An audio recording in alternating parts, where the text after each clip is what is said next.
आपने देखा होगा कि इस मंच के माध्यम से हम लोगों ने मुख्यमंत्री कन्या सुमंगला योजना के लाभार्थियों को चेक वितरित किया है। बेटी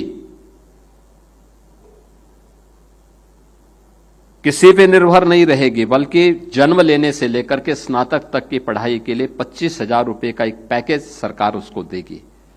और उस क्रम में आपने देखा होगा अलग अलग उम्र की बेटियां, यानी बेटी जन्म लेगी, जैसे ही रजिस्टर में नाम चढ़ेगा पैसा उसके अकाउंट में आएगा।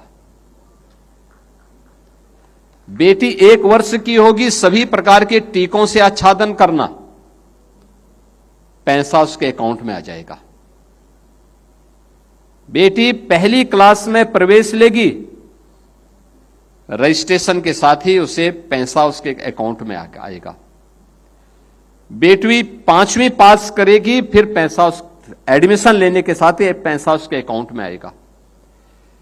यह क्रम चलेगा जब तक कि वह बेटी हाई स्कूल या इंटरमीडिएट के बाद किसी अन्य कार्य में या हायर एजुकेशन के किसी कार्य के साथ न जुड़े। और इसमें 25,000 रुपए की राशि अलग अलग श्रेणी में प्रदेश सरकार दे रही है। और प्रदेश के अंदर वर्तमान में 27 लाख बेटियां इस योजना का लाभ प्राप्त कर रही हैं। 27 लाख बेटियां उत्तर प्रदेश के अंदर।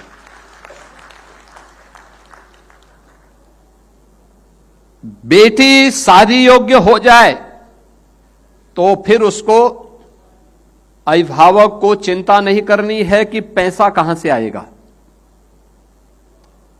बेटी की शादी के लिए बिना भेदभाव के, आपको याद होगा जब 17 में सरकार आई थी तो हमने पहले 31,000 रुपये, पहले 35,000 रुपये, फिर 51,000 रुपये, और आज तो बेटी की शादी के लिए राज्य सरकार 1 लाख रुपया दे रही है। 1 लाख रुपया मुख्यमंत्री सामूहिक विवाह योजना में। मुझे बताते हुए प्रसन्नता है, अब तक 4 लाख से अधिक बेटियों को इस योजना के माध्यम से, मुख्यमंत्री सामूहिक विवाह योजना के माध्यम से उनकी शादी संपन्न कराने में सरकार ने, प्रशासन ने अपना योगदान दिया है।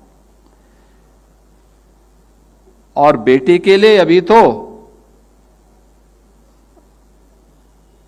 हम लोगों ने एक लक्ष्मीबाई स्कूटी योजना लेके आ रहे हैं, बहुत शीघ्र इसको लॉन्च करने वाले हैं, जिसमें बेटी को हम एक स्कूटी देंगे। खासतौर पर स्नातक और प्रास्नातक की फाइनल ईयर की बेटियों को, जो मेधावी बेटियां हैं, पहले चरण में उनको उपलब्ध करवाएंगे और दूसरे चरण में फिर अन्य लोगों को भी इसके साथ धीरे धीरे करके आगे बढ़ाएंगे। पहले से पैसे की व्यवस्था कर दी गई है।